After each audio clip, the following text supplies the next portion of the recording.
नमस्कार दोस्तों, welcome to my YouTube channel. जैसा कि आप सभी लोगों को पता है, यूपी के अंदर सब इंस्पेक्टर की वैकेंसी आ चुकी है। इसी के विषय में आज हम बात करेंगे और जानते हैं मूल विधि के अंदर पूछे जाने वाला सबसे इंपॉर्टेंट विषय, जिसके बारे में आज की इस वीडियो में हम चर्चा करेंगे, जिसका नाम है भारतीय न्याय संहिता।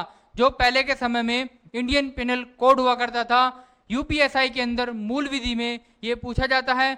इसी के साथ साथ आज की इस वीडियो में हम कंप्लीट एनालाइज करेंगे किस तरीके से मूल विधि में आपका एक भी क्वेश्चन गलत ना हो। दोस्तों, मैं एक प्रैक्टिसिंग एडवोकेट हूं। मैं एक एक सेक्शन आपको खोल करके बताऊंगा किस तरीके से आपके एग्जाम में क्वेश्चन बनते हैं, और मैं आशा करता हूं आपका किसी भी तरह का कोई भी क्वेश्चन गलत ना हो। बने रहिए मेरे साथ वीडियो में। तो वीडियो को बिना किसी देरी के आगे बढ़ाते हैं। अगर ये सीरीज आपको अच्छी लगती है तो प्लीज चैनल को सब्सक्राइब, वीडियो को लाइक करना ना भूलें।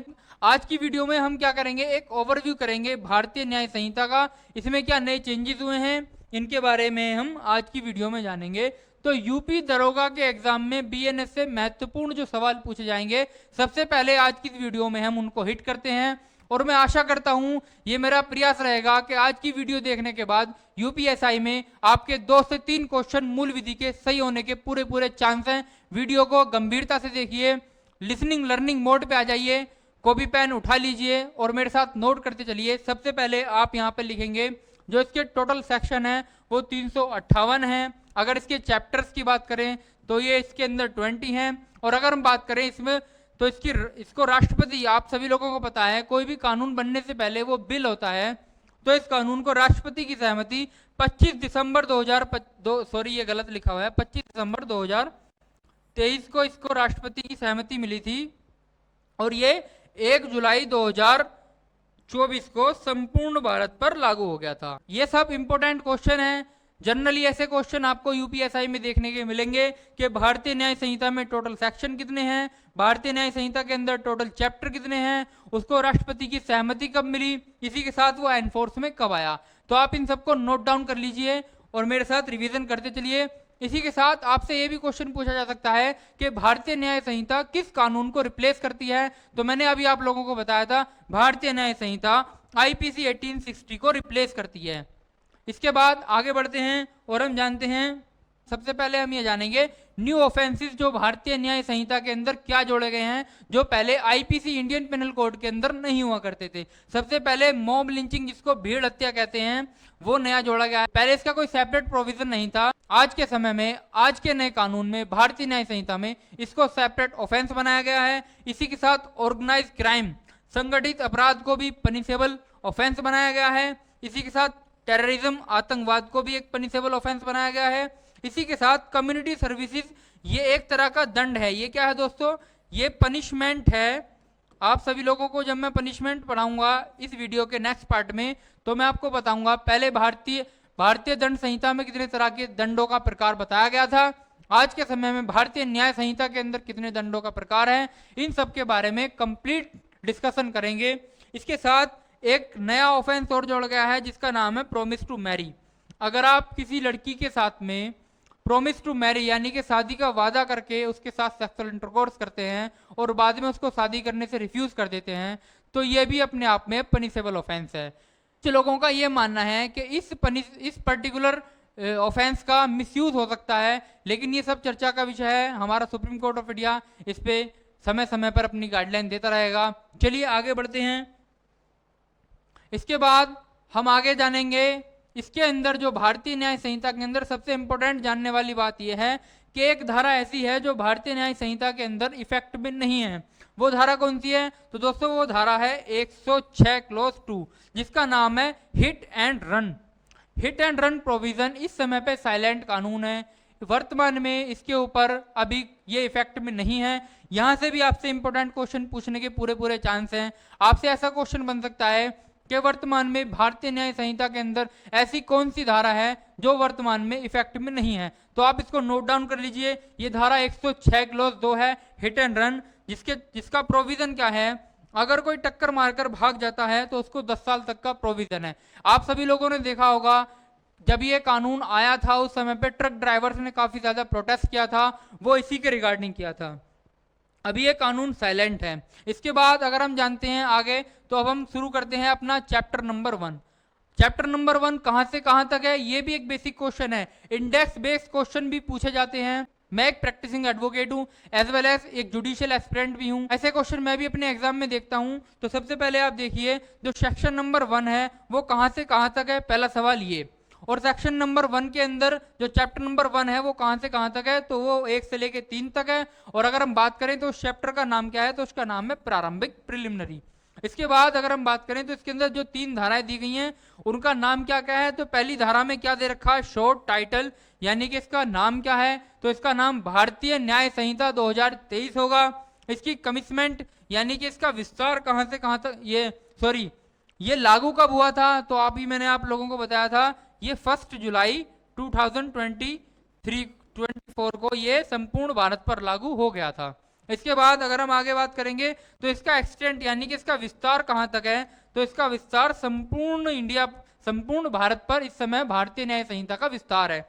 इसके बाद अगर हम बात करें धारा 2 के बारे में, तो ऑलवेज मैंने आप सभी लोगों को बताया था मोस्टली चांसेस यही हैं, जितने भी एक्ट आप पढ़ेंगे सभी एक्ट के अंदर मोस्टली चांस ये हैं कि जो डेफिनेशन क्लोज है वो धारा 2 के अंदर डिफाइन होती है। तो भारतीय न्याय संहिता की भी धारा 2 के अंदर परिभाषाओं को परिभाषित कर रखा है। इस एक्ट के अंदर जितनी भी शब्दों का इस्तेमाल होगा उनकी क्या डेफिनेशन होगी, उनका क्या मीनिंग होगा, इसके बारे में भारतीय न्याय संहिता की धारा 2 बात करती है। चलिए इसको जानते हैं। सबसे पहले आप जानेंगे चैप्टर नंबर 1 के अंदर जो डेफिनेशन धारा नंबर 2 है उसका क्लोज 1 वो किसके बारे में बात करता है, तो वो एक्ट के बारे में बात करता है। दोस्तों एक नोट डाउन करने वाली बात ये है, ये आपके जीवन में काम आएगी। अगर कहीं पे एक्ट ऐसे लिखा होगा तो उसका मतलब हमेशा अधिनियम होगा। अगर कहीं पे आप ऐसा एक्ट लिखा देखेंगे जहां पर ए कैपिटल में लिखा हुआ है तो ऑलवेज उसका मतलब अधिनियम होगा। और जहां पर हमेशा एक्ट ऐसे लिखा होगा तो उसका मतलब हमेशा क्या होगा, उसका मतलब हमेशा कार्य होगा, काम से होगा। ये दोनों स्पेलिंग बिल्कुल सेम है, केवल एक लेटर का डिफरेंस है, इसीलिए ये नोट डाउन करने वाली बात है, आप इसको नोट डाउन कर सकते हैं। अगर हम बात करें तो आईपीसी के अंदर एक्ट को धारा 33 के अंदर डिफाइन किया गया था। इसके बाद एक्ट की डेफिनेशन को हम जानते हैं, तो एक्ट का मतलब होता है act denotes as well a series of act, यानी कि एक कार्य या कार्य एक से ज्यादा हो या एक कार्य हो, सब क्या कहलाएंगे, सब कार्य कहलाएंगे। इसके बाद आगे हम जानते हैं धारा 2 के अंदर जो डेफिनेशन क्लोज 2 है उसके अंदर हम जानेंगे डेफिनेशन दी गई है जीव जंतु एनिमल की। अगर हम बात करें एनिमल की डेफिनेशन की, तो animals means any living creature, कोई भी जो जीवित प्राणी है, ह्यूमन बीइंग को छोड़कर जितने भी लिविंग क्रिएचर हैं, मनुष्य को छोड़कर जितनी भी जीवित प्राणी हैं वो सब क्या कहलाएंगे, वो सब एनिमल कहलाएंगे। ये पहले आईपीसी के अंदर धारा 47 के अंदर डिफाइन थी। इसके बाद आगे जानते हैं जो चैप्टर नंबर 2 के अंदर 2 क्लोज 3 है सेक्शन, वो बात करता है शिशु चाइल्ड के बारे में। अगर दोस्तों मैं आपको बता दूं, यहां से भी एक इंपॉर्टेंट क्वेश्चन बन सकता है। उसके पीछे का रीजन ये है कि चाइल्ड की डेफिनेशन पहले आईपीसी के अंदर नहीं थी। चाइल्ड की डेफिनेशन भारतीय न्याय संहिता के अंदर पहली बार जोड़ी गई है। आइए जानते हैं चाइल्ड को भारतीय न्याय संहिता क्या बताता है। Child mean any person below than 18 year. तो इसके मोस्ट चांस हैं, आप मोस्ट इंपोर्टेंट करके इस क्वेश्चन को लिख सकते हैं, यहां से पूरे चांस हैं क्वेश्चन बनने के। इसके बाद अगर हम बात करें तो ये नया जोड़ा गया है, मैंने मेंशन भी किया हुआ है बोर्ड पे।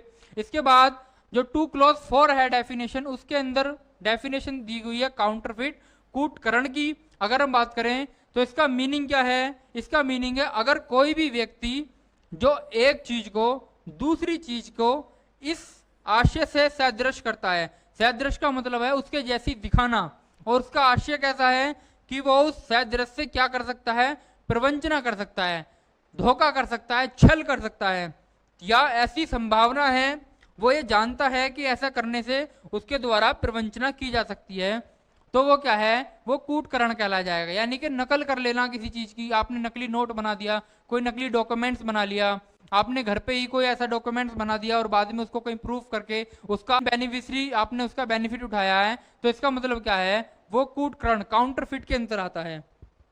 अगर हम बात करें आईपीसी के अंदर इसको धारा 28 के अंदर डिफाइन किया गया था।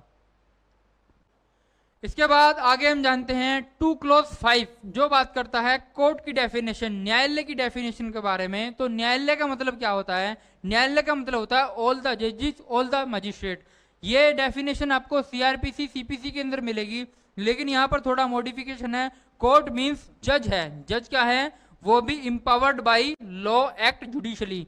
जो व्यक्ति इम्पावर्ड बाई लॉ है, जो कानून द्वारा सशक्त है और जो न्यायिक कार्य करने के लिए जिसको कानून के द्वारा सशक्त किया गया है, वही कोर्ट कहलाता है। कोर्ट का मतलब कोई कमरा नहीं, कोर्ट का मतलब कोई डेकोरम नहीं, कोर्ट का मतलब कोई भी ऐसी बिल्डिंग नहीं, कोर्ट का मतलब यहाँ पर जज से है। अगर हम बात करें पुरानी आईपीसी के अंदर कोर्ट की डेफिनेशन धारा 19 के अंदर बताई गई थी। ऐसा भी हो सकता है कंपैरेटिवली ये क्वेश्चन भी आपसे यूपीएसआई में पूछा जा सकता है कि जो 2 clause 5 है कोर्ट, इसकी डेफिनेशन आईपीसी भारतीय दंड संहिता के अंदर कहां पर परिभाषित थी। क्योंकि दोस्तों अगर हम बात करें जब आप दरोगा बनेंगे उसके बाद आप काफी सारी ऐसी फाइल्स भी देखेंगे जो 1 जुलाई 2024 से पहले की चल रही थी, तो वहां पर आज भी आईपीसी इफेक्टिव है। आईपीसी को इफेक्टिव है। अगर हम बात करें भारतीय न्याय संहिता की तो वो 1 जुलाई 2024 से इफेक्टिव है। इसके बाद जो धाराएं लगनी शुरू हुई हैं वो बीएनएस की लगनी शुरू हुई हैं। लेकिन अगर आप इससे पहले की धाराएं देखेंगे तो वो आज भी कोर्ट के अंदर, because I am practising advocate, तो मैं रोज देखता हूँ 1 जुलाई 2024 से पहले के जितने भी मुकदमे चल रहे हैं उन सब में आज भी आईपीसी के सेक्शन देखने को मिलते हैं। अगर हम इसके आगे देखें तो धारा 2 clause 6 आता है जो बात करता है डेथ की, मृत्यु की। तो मानव मृत्यु से अभिप्रेत है। यहाँ पे डेफिनेशन में जो डेथ वर्ड है, डेथ आप आईपीसी के बीएनएस के अकॉर्डेंस में आप डेथ किसको कहेंगे? तो ह्यूमन बीइंग की डेथ को ही आप डेथ मानेंगे। अगर हम बात करें आईपीसी के अंदर ये धारा 46 के अंदर डिफाइन थी। इसके बाद आगे हम जानते हैं 2 clause 7 जो बात करता है डिसऑनेस्टली के बारे में, बेईमानी। अगर हम बेईमानी की बात करें तो बेईमानी की क्या डेफिनेशन है इसके बारे में हम जानते हैं। तो कोई व्यक्ति इस आशय से किया गया कोई भी कार्य अभिप्रेत है जो किसी व्यक्ति को क्या करता है, या तो सदोष लाभ पहुंचा रहा है, जो लाभ उसे नहीं पहुंचना चाहिए था वो लाभ अगर आपने पहुंचा दिया है, या कोई ऐसी हानि जो उसे नहीं पहुंचनी चाहिए थी आपने पहुंचा दी, तो यह डिसऑनेस्टली बेईमानी कहलाती है। अगर हम बात करें आईपीसी की तो आईपीसी के अंदर धारा 24 के अंदर डिफाइन थी। इसके बाद आगे चलते हैं सेक्शन 2 clause 8 के बारे में जो बात करता है डॉक्यूमेंट के बारे में। डॉक्यूमेंट वर्ड आपने बहुत जनरली अपनी लाइफ में सुना होगा, लेकिन डॉक्यूमेंट का रियल डेफिनेशन भारतीय न्याय संहिता के अकॉर्डेंस में क्या है वो हम जानते हैं। तो कोई विषय अभिप्रेत है डॉक्यूमेंट से जो किसी पदार्थ पर, अक्षरों पर, अंकों या चिन्हों के साधनों द्वारा, उसमें से एक या एक से अधिक साधनों द्वारा अभिव्यक्त या वर्णित किया गया है, यहाँ पे एक्सप्रेस किया गया है उसको, या उसका विवरण किया गया है, तो वो क्या कहलाएगा? वो डॉक्यूमेंट कहलाएगा। और अगर नई चीज बात करें तो अब इस समय पे इलेक्ट्रॉनिक और डिजिटल अभिलेख भी इसके अंदर शामिल हैं। अगर हम बात करें भारतीय दंड संहिता के अंदर इसको धारा 29 के अंदर डिफाइन किया गया था। मैं आशा करता हूं आज की वीडियो में आपने काफी सारे इंपॉर्टेंट क्वेश्चन समझने की कोशिश की। ये मेरा एक पहला लेक्चर है भारतीय न्याय संहिता पे, स्पेशल फॉर यूपीएसआई में। अगर आप इंटरेस्टेड हैं तो वीडियो को शेयर कीजिए, ग्रुप में डालिए, शेयर कीजिए हर उस बच्चे तक जो यूपीएसआई का एग्जाम देना चाहता है। अगर आप ऐसी इंफॉर्मेटिव वीडियोस किसी और टॉपिक पे चाहते हैं जैसे कि कॉन्स्टिट्यूशन ऑफ इंडिया या मूल विधि से रिगार्डिंग जितने भी क्वेश्चन आपको अगर हैं, अगर आपको मेरा पढ़ाने का तरीका अच्छा लग रहा है तो प्लीज आप कमेंट में नेक्स्ट वीडियो बताइए। आपके यूपीएसआई के अंदर जो सिलेबस है उसके अंदर जीके का, कॉन्स्टिट्यूशन का और मूल विधि में क्या पूछा जाता है आप सभी लोगों को जानकारी होनी चाहिए। इसमें आपसे ह्यूमन राइट्स के बारे में पूछा जाएगा, ट्रैफिक रूल्स के बारे में पूछा जाएगा, नेशनल सिक्योरिटी इश्यूज के बारे में पूछा जाएगा, principle of crime and punishment जिसके बारे में पूछा जाएगा, जो पहले के समय में आईपीसी हुआ करती थी और अब इसको भारतीय न्याय संहिता कर दिया गया है। इसके बाद राइट ऑफ सेल्फ डिफेंस, ये भी इसी के अंदर आता है। प्राइवेट डिफेंस के बारे में बेसिक नॉलेज पूछी जाएगी, कॉन्स्टिट्यूशन ऑफ इंडिया पूछा जाएगा, objective and features of Indian constitution पूछा जाएगा। इसी के साथ फंडामेंटल राइट्स आपसे पूछे जाएंगे, डीपीएसपी आपसे पूछे जाएंगे, कॉन्स्टिट्यूशनल अमेंडमेंट्स से आपसे क्वेश्चन बनेंगे, ऑल इंडिया सर्विसेज के बारे में, ये सब इंडियन कॉन्स्टिट्यूशन के ही पार्ट हैं। इसके बाद अगर हम आगे बात करें laws related women's and child, यहाँ से आपसे क्वेश्चन बनेंगे, SC/ST एक्ट, रिजर्वेशन लॉ से आपसे क्वेश्चन पूछे जाएंगे, एनवायरमेंटल प्रोटेक्शन एक्ट से भी आपसे क्वेश्चन पूछे जाएंगे। हमारी कंप्लीट वीडियो है वो है भारतीय न्याय संहिता BNS 2023 के बारे में। भारतीय न्याय संहिता है, ये सबसे पहले IPC 1860 हुआ करती थी। इसको पहले IPC बोला जाता था। इंडिया के अंदर जनरली जितने भी ऑफेंस कमिट होते हैं उन सभी की डेफिनेशन, उनकी पनिशमेंट का प्रोविजन पहले IPC इंडियन पेनल कोड, जिसको ताज़ीरात हिंद हिंदी में भारतीय दंड संहिता कहा जाता था, अब इसका नाम बदल करके और इसमें कुछ नए लॉज ऐड किए गए हैं।